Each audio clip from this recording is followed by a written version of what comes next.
बड़ी coverage ABP news पर आप देख रहे हैं। प्रधानमंत्री नरेंद्र मोदी का अपने संसदीय क्षेत्र वाराणसी का दौरा। जी हां, वाराणसी दौरे पर हैं पीएम मोदी। यूपी के सीएम योगी आदित्यनाथ की जमकर तारीफ कर रहे हैं। कुल मिलाकर लब्बो-लुबाब यही, काशी बोले मोदी मोदी, मोदी बोले योगी योगी। भारत माता की, भारत माता की। काशी के सभी लोगन के प्रणाम। माफिया राज और आतंकवाद जो कभी बेकाबू हो रहे थे, उन पर अब कानून का शिकंजा है। और ये सीधी तस्वीरें इस वक्त आप देख रहे हैं। प्रधानमंत्री नरेंद्र मोदी अपने संसदीय क्षेत्र वाराणसी में हैं। इस वक्त वो डॉक्टर्स के साथ संवाद कर रहे हैं। प्रधानमंत्री नरेंद्र मोदी आज एमसीएच सेंटर, जो बनारस हिंदू यूनिवर्सिटी के अंदर जो मेडिकल कॉलेज है, वहां पर स्पेशली बनाया गया है, वहीं पर इस वक्त प्रधानमंत्री नरेंद्र मोदी मौजूद हैं। और इससे पहले अपने संसदीय क्षेत्र जब प्रधानमंत्री नरेंद्र मोदी पहुंचे तो उन्होंने उत्तर प्रदेश के मुख्यमंत्री योगी आदित्यनाथ की जमकर तारीफ की। यूपी के विकास से लेकर माफिया के खिलाफ जिस तरीके से योगी आदित्यनाथ ने उत्तर प्रदेश में अभियान चलाया, प्रधानमंत्री नरेंद्र मोदी ने इसके लिए योगी सरकार को बधाई दी और सीएम की जमकर तारीफ की।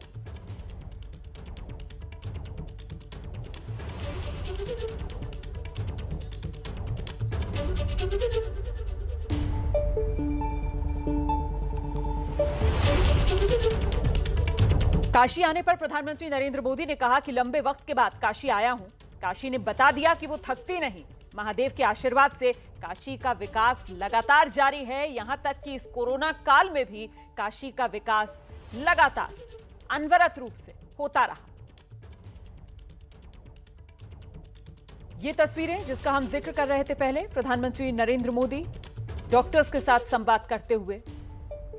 ये वो कोरोना योद्धा जो इस महामारी के दौर में सबसे आगे खड़े हुए थे, और अब जबकि कोरोना की तीसरी लहर आने की आशंका है, खासतौर से उसको बच्चों के लिए माना जा रहा है कि खतरनाक हो सकती है, ऐसे में बनारस में ये एमसीएच सेंटर, जहां का जायजा प्रधानमंत्री नरेंद्र मोदी ले रहे हैं। 1500 करोड़ से ज्यादा की परियोजनाओं की सौगात प्रधानमंत्री नरेंद्र मोदी ने आज अपने संसदीय क्षेत्र को दी है।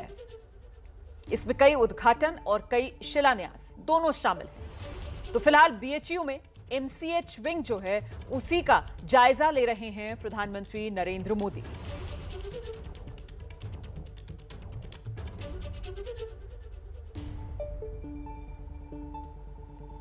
कोरोना काल में योगी सरकार को विपक्ष ने जमकर घेरने की कोशिश की। प्रधानमंत्री नरेंद्र मोदी ने आज बनारस के मंच से विपक्ष को भी करारा जवाब दिया। साफ किया कि 2017 से पहले लखनऊ में विकास के काम में रोड़ा अटकता था, अब ऐसा नहीं है। और किस तरीके से प्रधानमंत्री मोदी ने अपने संबोधन में सीएम योगी की तारीफ की, जरा वो सुनिए। बहनों और भाइयों, बीते कुछ महीने हम सभी के लिए, पूरी मानव जात के लिए बहुत मुश्किल भरे रहे हैं। कोरोना वायरस के बदलते हुए और खतरनाक रूप ने पूरी ताकत के साथ हमला किया था, लेकिन काशी सहित यूपी ने पूरे सामर्थ्य के साथ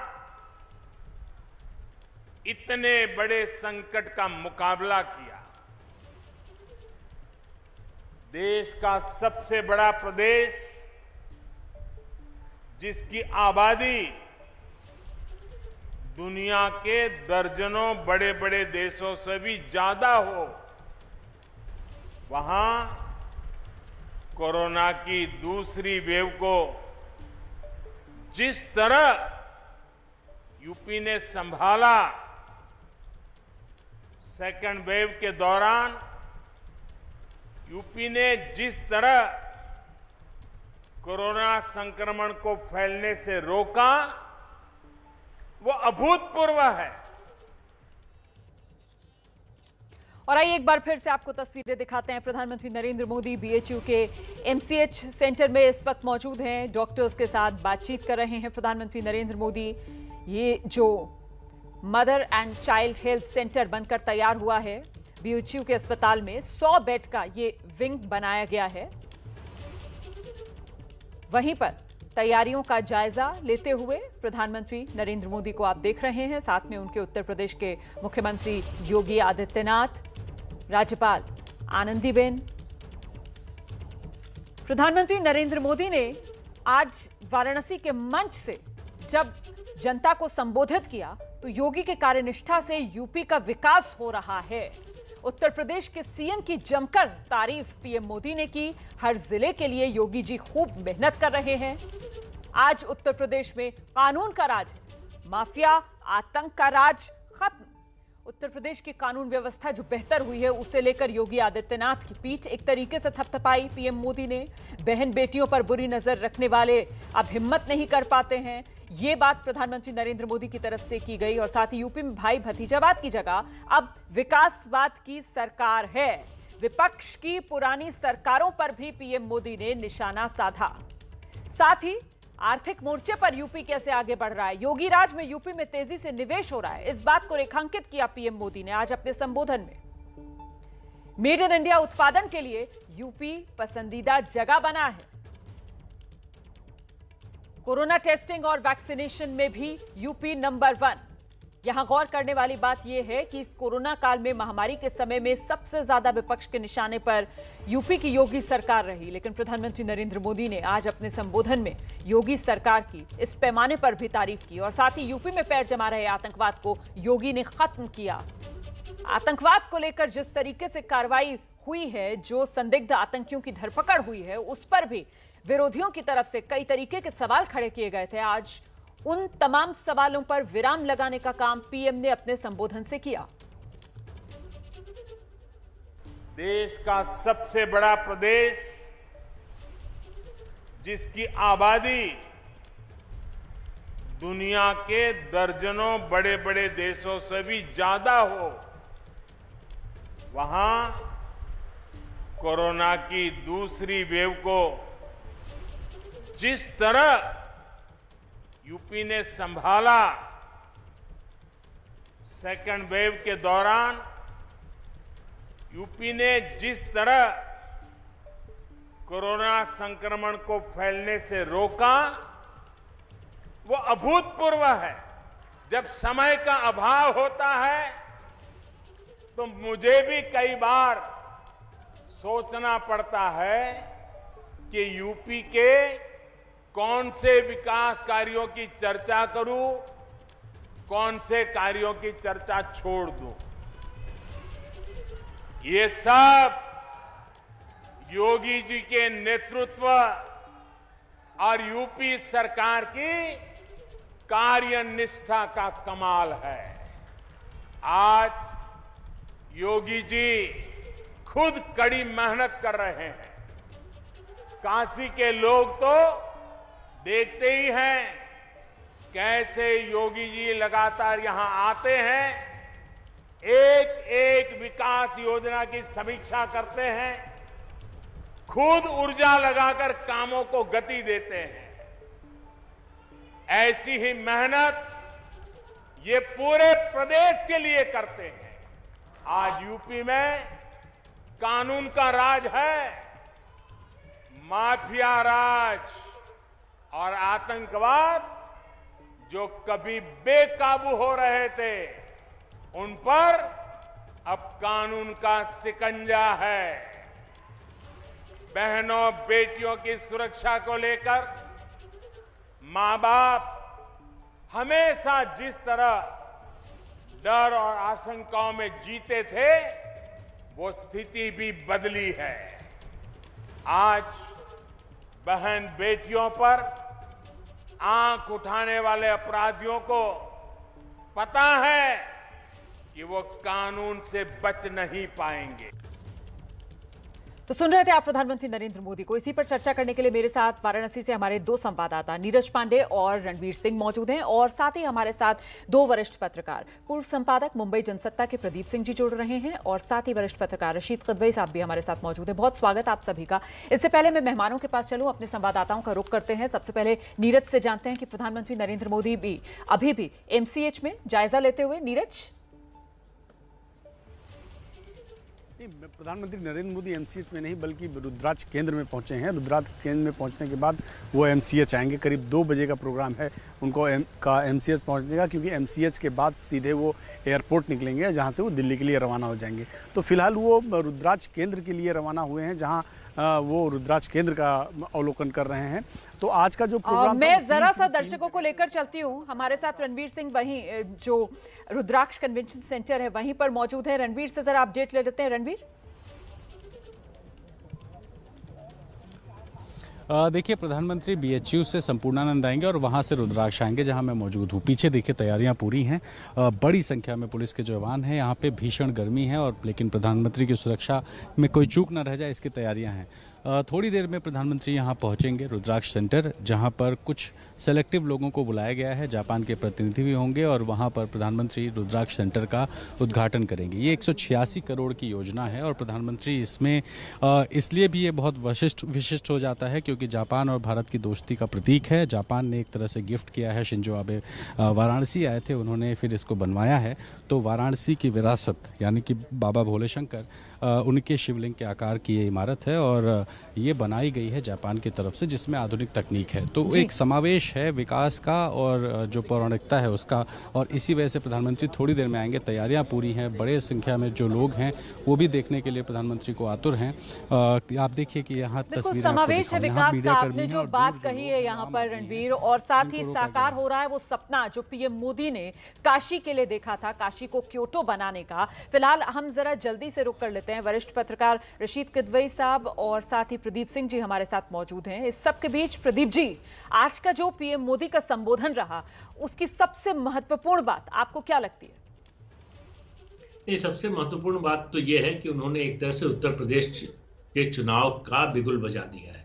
चुनाव प्रचार शुरू हो गया है और चुनाव प्रचार, इस चुनाव में मतलब अगर इसको युद्ध समझे तो सेनापति जो है मुख्यमंत्री योगी आदित्यनाथ होंगे और उनकी जो हौसला अफजाई की है उन्होंने, उनको लेकर जो पिछले दिनों तमाम तरह के सवाल उठाए जा रहे थे उनके नेतृत्व को लेकर, सरकार को लेकर, उनके बने रहने, उन सब पर विराम लगा दिया है। जिस तरह से तारीफ की है आज प्रधानमंत्री ने और एक एक मुद्दे को उठाकर, उससे बड़ा स्पष्ट है कि भारतीय जनता पार्टी का शीर्ष नेतृत्व मुख्यमंत्री योगी आदित्यनाथ के साथ पूरी तरह से खड़ा है और इस चुनाव में उन्हीं के नेतृत्व में ये चुनाव लड़ा जाना है। उन्हीं के नेतृत्व में पार्टी को उम्मीद है कि उसको जीत मिलेगी। लेकिन बात देखिए ये है कि जिस तरह की बात प्रधानमंत्री ने आज कही है, विकास की बात कर लें, आप कानून व्यवस्था की बात कर लें, माफिया राज खत्म करने की बात कर लें, कोरोना से लड़ाई के मामले में बात कर लें, और जो जिस तरह का माहौल सुरक्षा का था इससे पहले, आतंकवाद और दूसरे मामलों में, उन सब मुद्दों पर प्रधानमंत्री ने व्यवहारवार जो है मुख्यमंत्री की प्रशंसा की है। प्रदीप सर, आप बड़ी बात कह रहे हैं सर। ये खुद पीएम की तरफ से कहा भी गया कि साहब अनगिनत विकास कार्य एक तरीके से उत्तर प्रदेश में हुए हैं कि यूपी में जब मैं विकास कार्यों के बारे में बात करने की सोचता हूं तो मुझे लगता है क्या बोलूं क्या छोड़ूं, क्योंकि अनगिनत विकास कार्य हैं। ऐसे में रशीद सर, जो यूपी चुनाव से पहले विपक्षी दल मौके की तलाश में थे कि शायद एक टकराव बीजेपी के भीतर योगी वर्सेस मोदी वाला जो मामला बनेगा उसमें मौका तलाश लेंगे वो, तो उनके हाथ खाली बैरंग कर गए आज पीएम मोदी आज के अपने संबोधन से विपक्ष को। जी गमाना, देखिए जो उत्तर प्रदेश की राजनीतिक स्थिति थी, खासतौर से कोविड की दूसरी लहर के बाद, उस समय बहुत सारे प्रश्न उठे थे और प्रधानमंत्री मोदी ने आज पूरा पूर्णविराम लगा दिया इस तरह की बात को कि उनमें और योगी आदित्यनाथ में कोई डिफरेंसेस नहीं है। ये बात तो बिल्कुल एक, जब प्रधानमंत्री अपनी कॉन्स्टिट्यूंसी में आएंगे तो ये बात ऐसी हो ही नहीं सकती कि कोई वो आंतरिक जो पार्टी में जो अगर कोई हलचल हो भी तो उसका कोई जिक्र करेंगे। लेकिन जिस पुरजोर अंदाज में उन्होंने बार बार मुख्यमंत्री की तारीफ करी, 6 बार करी, ये कुछ दर्शाता है, माना कुछ इमेज बिल्डिंग का काम भी हो रहा है, कुछ यहाँ के ऊपर लीपापोती का काम भी नजर आ रहा है कि इतनी ज्यादा तारीफ मतलब जब हो रही है, जैसा एक कोई फिल्म का गाना भी था कि तुम जो इतना मुस्कुरा रहे हो, क्या गम है जैसे छुपा रहे हो, क्या बात है, क्यों इतनी जरूरत पड़ी? प्रधानमंत्री तो देखिए अपनी मतलब कॉन्स्टिट्यूएंसी में आए हैं और बहुत सारे विकास कार्यों का उन्होंने यहाँ के ऊपर सब दिखा रहे हैं, बता रहे हैं, लेकिन कोरोना की जो दूसरी वेव आई थी वहां वाराणसी भी अछूता नहीं रहा था, वहां लोग बहुत परेशान हुए थे, लोगों को बहुत तकलीफ का सामना करना पड़ा था और वो कोरोना की वजह से नहीं था, वो अस्पतालों में कमियों की वजह से था, ऑक्सीजन की सप्लाई कम होने की वजह से था, वो सब अब पीछे बीत गया है, लेकिन क्या लोग उसको भूल जाएंगे, ये आने वाला चुनाव बताएगा। लेकिन आपने जो बात कही कि साहब इतनी जरूरत क्यों पड़ी, इसकी वजह प्रदीप जी क्या देखते हैं, इस पर मैं चर्चा आगे बढ़ाऊंगी। बीजेपी के लिए शंखनाद ही बताया जा रहा है, सीधे आपको लेकर चलते हैं। फिलहाल अपडेट के लिए नीरज पांडे हमारे साथ मौजूद हैं। नीरज, क्या जानकारी मिल रही है? फिलहाल प्रधानमंत्री नरेंद्र मोदी इस वक्त एमसीएच में डॉक्टर से संवाद करते हुए तस्वीरें हम देख पा रहे हैं। जी बिल्कुल रोमाना, उनका प्रोग्राम थोड़ा सा चेंज हुआ, उनको पहले रुद्राक्ष में जाना था और वापसी में एमसीएच जाना था, लेकिन कार्यक्रम खत्म करने के बाद वो सीधा एमसीएच में पहुंच गए। चूँकि मैं जहां पे खड़ा हूं ये बीएचयू है और बीएचयू में जहां आप देख रहे हैं मेरे पीछे ये सिक्योरिटी लगी है, ठीक इसके पीछे जो बिल्डिंग है उस बिल्डिंग के पीछे एमसीएच अस्पताल है और उसी अस्पताल में यहाँ पर प्रधानमंत्री नरेंद्र मोदी डॉक्टरों से संवाद कर रहे हैं। दरअसल ये 100 बेड का मातृ एवं शिशु स्वास्थ्य केंद्र बनाया गया है, जो कि बीएचयू जो हॉस्पिटल है, मेडिकल कॉलेज है, उसी का हिस्सा है। उसको अपग्रेड किया गया है, एक सुपर स्पेशलिटी लेवल का ये तैयार किया गया हॉस्पिटल है बच्चे और माताओं के लिए, जो प्रजनन के लिए खासकर जो गर्भवती महिलाएं हैं उनके इलाज के लिए एक बड़ा सेंटर बनाया गया है।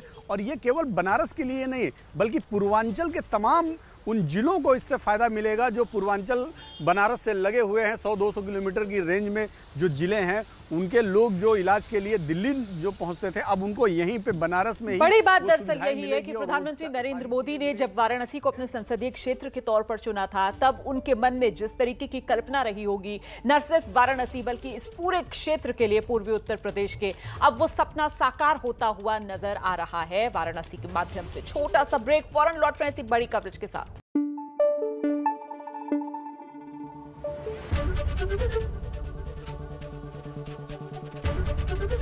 एबीपी न्यूज आपको रखे आगे।